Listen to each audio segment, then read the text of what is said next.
Hi guys. Since I am one of the first people in the world to have received this figure, I thought why not do a quick video review. Today we'll be taking a look at Legends of the Ramayan Hanuman action figure. So this has been designed by my friend Soumya Das and sculpted by the legendary Four Horsemen Studios, who are also behind Masters of the Universe Classics, who are currently putting out Mythic Legions and Cosmic Legions and the Figura Obscura line, which also had a Ganesha figure that I'll bring in to compare. Now, full disclosure, Soumya is a friend of mine, but I paid for this figure with my own money. He didn't provide me anything for free, so my opinions will not be colored. I'll be looking at it as something that I bought, as something that is worth my money or not. So without further ado, let me get him to a vanilla pose, and I'll be back with you guys.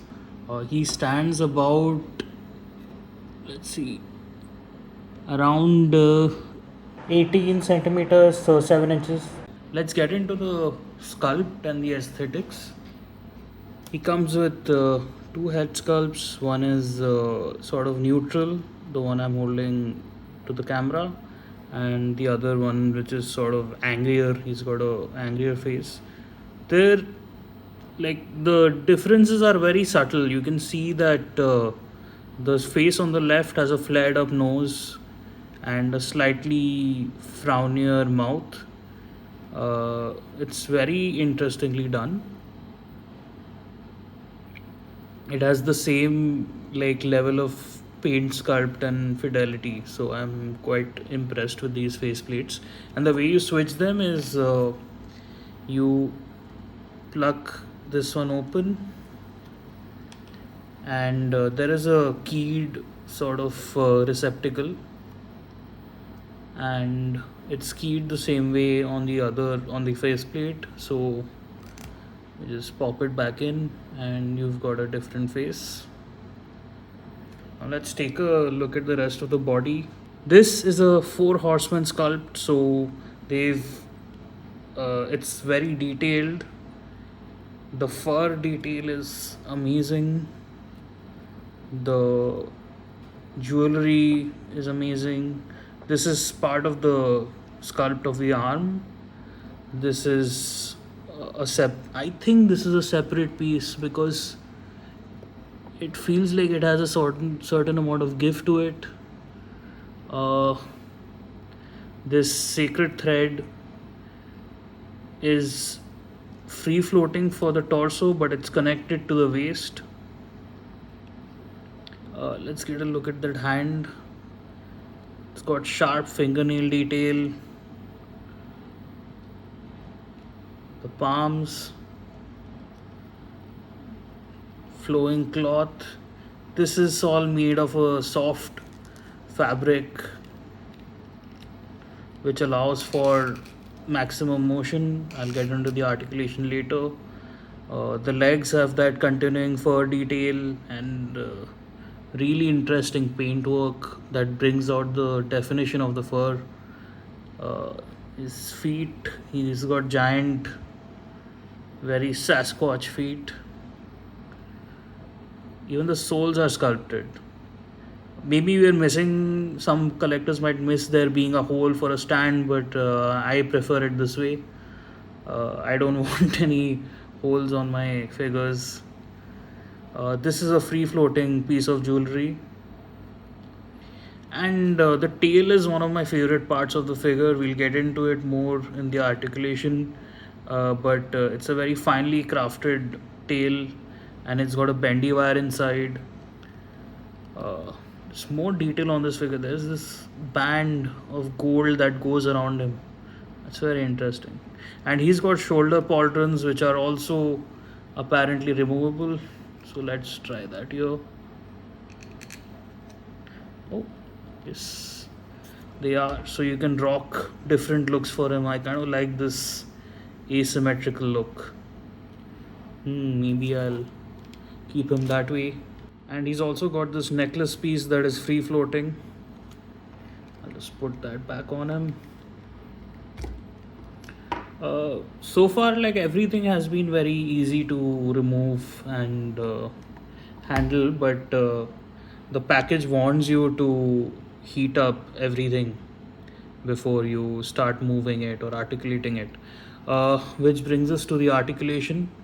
So let's see how this guy moves. I'll be honest, I'm quite impressed with the articulation. So let's start at the head. So I'll just take this apart. So this is a sort of a double ball setup, but the way it's done is there's a notch in the back of the neck. So in theory, it should have an insane amount of upward mobility. Uh, Now, with this hair installed, it can't really. One sec, let me just get it. With this hair installed, it can't really look up because all the volume of the hair gets in the way. Let me show you the articulation that is there in the neck. It'll look left, right, down about that much, not really much, and up. Despite that notch, it only looks up this much. To get a greater range of motion, what you have to do is, I think I can do it while the head is still on, and plug in the flowing hair, and then boom, you've got slightly awkward looking, but when you're looking from head on, it's Hanuman coming at you. Look at how look at how powerful this figure looks. It's an imposing presence. I'll give you that. I'll keep that hairpiece on as we go to the rest of the articulation. Now, again, it is recommended that you heat up the figure, but I haven't as we're in a very warm climate. So his shoulder goes up about that much, and whoa, this is scary.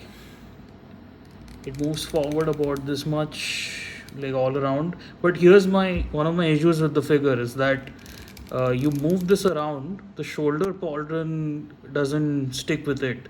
Like I wish it were keyed inside the shoulder, but apparently it's designed this way so people can take out the shoulder pauldrons if they wish to and give him a more sort of foresty look. So yeah, if that is gone, then you get the full range of motion, and he can do like great flight poses and stuff like that.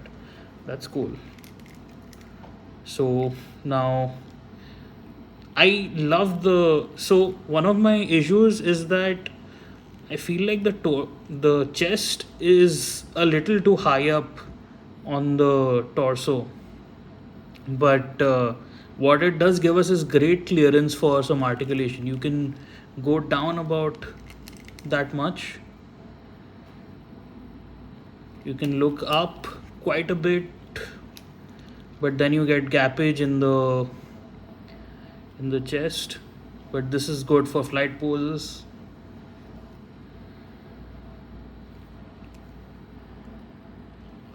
And it can tilt side to side to a great degree, and then it goes all around, so you can have some very interesting poses with that. Like I really like the torso. It's sort of, I wasn't expecting it because it was supposed to follow a very Mythic Legions-esque sort of build, but yeah, you can get some very dynamic poses which befits the Hanuman character. And there is also a swivel in the torso which goes pretty much all around. This sacred thread is sort of connected to the waist and is not connected to the torso, but I think it would have made more sense to sort of connect it to this so it could move along with the character. After that, this sort of cloth piece over the dhoti, it moves up and down, Again, I wish this could have swiveled so we could have had some wind effects. Now, for the leg articulation, there is a slit on the dhoti which affects the aesthetics of the figure, but whatever. I mean, it helps articulation, and I love articulation. So we have that. It goes about this far split. The thigh articulation is great. It goes pretty much all the way. I don't know what he's done there. Okay, I see it. There is, yeah, there is a thigh cut, but around right here, but it's obscured by the dhoti, and yeah, that's a great cut. And knee, these are very smooth knee joints. The rest of the figure is not that smooth. Uh, it's full range. Ankles again, great. Let's see how far they move. Yeah, pretty much. This is this is amazing. It's great. I love the he can do the full Ajay Devgan. My man. And I think I forgot the elbows, so let's circle back. A little bit scrambled. The elbows are slightly disappointing because he can't do like some two-handed poses and all whatnot. They go about this much. It's like less than 90, but fine. I mean, you can still get away with a lot of good poses, and it goes, and it's got a swivel in there, so you can pose it how you want. Now, funnily enough, few minutes ago while I was playing with it, this bicep piece also has a bit of a swivel, but I think it's the way it was manufactured. Is it meant to do that? I'm not sure, but another articulation point to consider. And yeah, that wraps up the articulation. Oh, I forgot the tail. So the tail, I'll just pluck it. It is a nice bendy wire tail. Now, the only problem with this tail, it's got a nice swivel hinge right here, so you can pose it the way you want to pose it. The only problem with this tail is that this bunch of fur at the tip of it, the sort of black painted part, it's kind of heavy. So if you want to do, like, if you want to keep it in any pose, what tends to happen is it sort of makes it droop. It's too heavy. It can't hold the pose. So that is one slightly negative thing, but this is a very fun tail to pose around with. I love it. And yeah, the I don't have the accessory set, but that comes with the tail chair that he sort of sat on before burning Lanka, apparently. uh, like, there is some doubt as to whether it was Hanuman or whether it was Angad, but I mean, that is a well known portion of the mythology. It also comes with his mountain, the mountain where the antidote to Indrajit's poison arrow is, which I don't have with me right now. I don't know if it's available anymore, but let's see. Now we can go into the accessories. So he has a bunch of hands. I'm not bringing out, so these are for the right hand side. I'm not bringing out the rest because they're the same. So, firstly, on his hands, he's got these sort of relaxed hands that sort of hinge up and down. The range is okay, nothing. It's pretty good, it's pretty serviceable. I don't know if you need more for this character. And other than that, he's got these sort of clawing hands. Now all of these are very interesting. Where the fur is, it's been painted white, and where the hand, the flesh is, it's been painted the skin color. Then you have flight hands. These are awesome. I can't wait to pose him up with these. Then you've got fist hands for when he needs to punch someone. Then you've got holding hands. Now you've got two versions of these holding hands. One has the up and down hinge, and the other, which I've attached to a accessory I don't want to take out, has the sort of vertical hinge. So this, instead of doing sort of this motion, it does this motion. So it's ideal for weapon holding as such. It's a little bit tight, but gets the job done. And that brings us to our next main accessory, which is his mace, his famous legendary mace. This has detail all over the handles. The mace ball itself has these really interesting filigrees, ends in a sort of a sharp tip focus. Again, really brilliantly sculpted by the four horsemen. And this is, I feel, it is the right color for a weapon. It's sort of not the regal gold that it's often been depicted as, but a sort of slight bronzish battle worn thing. I like it. And the other accessory you get is one that I'm not the biggest fan of. It's his crown. I'll just let you savor the details. I like this green gem that is at the center, and it's got a sort of a halo around it. Again, the details are amazing. This is the interior. It's got some points to attach him.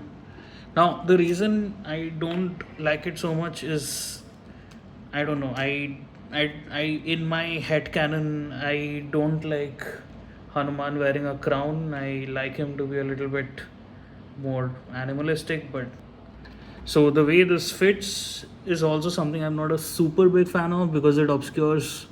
I don't think it goes that well with the head.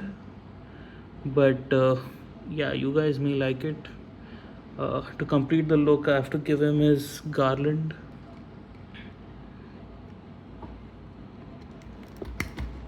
Yeah. And you know what? Let's give him his mace. Let's complete the look.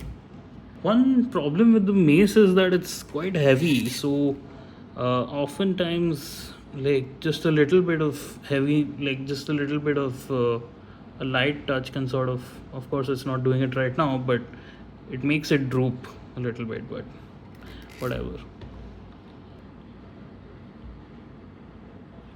Okay, we have him all posed up with his main accessories: the crown, the pauldrons, the mace, and you know what? It looks really cool. The crown look is growing on me, but I'm gonna keep him a little feral. So I think the pauldrons are gonna go, and the crown is gonna go.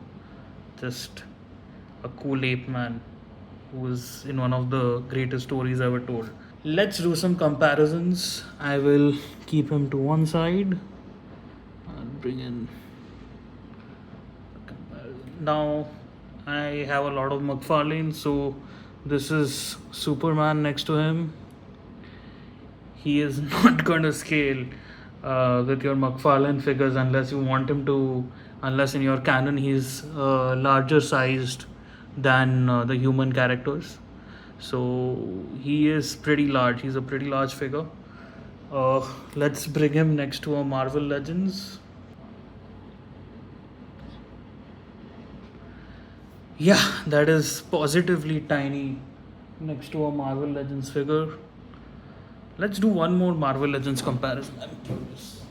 The Hulk is pretty much, yeah, equal to him. Yeah, so this is a King Kong from NECA, and if you have any NECA figures, I think they are sort of gonna scale. This Kong is a bit of a non-scale, but he's in the generic human size for NECA. So he is going. I think if you have any NECA figures, I think they'll scale okay. I think the Hierophant Entertainment Legends of Ramayan figures are going for this NECA scale. So if you have it, it should be good. So uh, this so the Hanuman was sculpted by the Four Horsemen Studios, and they have a line of figures called Figura Obscura, where they take on myths, legends, and folklore, and they make figures based on that. So I have the Ganesha from that line, and I'm afraid it's gonna fall because it's a massive figure. But this, I think, it's yeah. This, I think, scales kind of okay with it. Ganesha is supposed to be a sort of imposing figure, so I think the scale wise it's right. Obviously Ganesha is the bigger figure because it has a more ostentatious crown, but yeah, they are comparable in the elbow articulation. They are very comparable since it's the same studio sculpting both these figures. So anyways, superheroes are basically mythology for a country that did not have mythology, and they've been, I would say, overrepresented in the action figure front. So it's nice to see something from our mythology being represented in a form that has been so far sort of ruled by American superheroes. So kudos to Soumya for the initiative and building such a kick-ass figure. There is one last thing I want to see if this figure can pull off. So unfortunately, it can't really do that scene. If you know what scene I'm talking about, it's one of the most iconic poses of this character. But unfortunately, the elbows are just kind of not there. But okay, we can futz it. So, and we have an otherwise great figure. One more thing this comes with is a sort of a comic book by Soumya and a bunch of artists.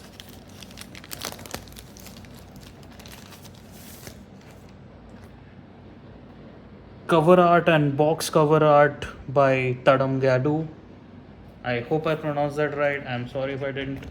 And the book is basically, I'll just keep him to the side. The book is basically a sort of Masters of the Universe mini comic sort of treatment of the mythology. The first story is about Vali. Whoops. The first story is about Vali. The art is pretty nice. I really like the colors. I mean, that's quite impressive. The coloring is definitely impressive. It's got a credit list here in the start. And Ram makes an appearance in one of these stories, which gives us a good idea of what Soumya's version of Ram is gonna be. He looks pretty cool, and if he keeps the promise that Hanuman holds, then I think we're in for a really good figure. We're in for a really good line. So, looking forward to the rest. This figure rocks. I love it. I don't regret the amount I paid for it. It's still available on it's still available on BigBadToyStore and maybe Entertainment Earth, but I haven't checked. And I got mine from Nerd Arena, and I don't know if they're accepting more orders or they've put their extra figures on sale, but that's another site that you can check out. So with that, I'm signing off. Thank you for watching this.